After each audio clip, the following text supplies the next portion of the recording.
Tiganda, Ano yun? mabili nga ako. Ano? Pero yung bibilin ko, idadaan ko sa bugtong. Dami naman paulo na ito. Ano nga yun? Bugtong-bugtong, ipinasok ko ng malambot, ilalabas ko ng matigas. Para ka talagang engot dyan. Meron bang ganon? Meron. Pinasok mo ng malambot, nilabas mong matigas? Oo. Alin sa paninda ko yun? Ano nga? Yelo, te. Ay! Isa lang. Isang yelo nga. Saka ano, Ano pa? meron bang red doors? Meron kaso hindi ako nakapagpalamig eh. Okay lang, tapon mo na lang yung rep mo. Ilan ba? Isa lang. Isang red horse pa nga. Pwede pa hiram yung bote? May deposit to kuya, 10 piso. O, sige. Ito yung bayad ng ano, deposit. Thank you ah. Sige, thank you. Tips para hindi tumaba kahit kumakain ka ng madami.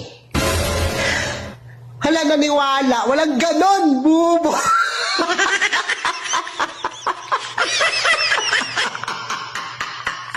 Kakain ka marami, tapos hindi ka tataba. Walang ganon. Ano ba yan? Wala ka. Siyempre, pag kumakain ka, tatawa ka talaga. Para, hindi naman nagyayari. Asang-asa ka, put. Ay. Uy, animal ka. Kala ko totoo na yung sinasabi mo. Paklong ka talaga. Talaga ganun eh. O, ba't ka maniniwala? Pinapakinggan kita eh. Palpak ka palang hinayupak ka. Huwag ka makinig. Eh, binablog mo eh. Lakas ng boses mo eh.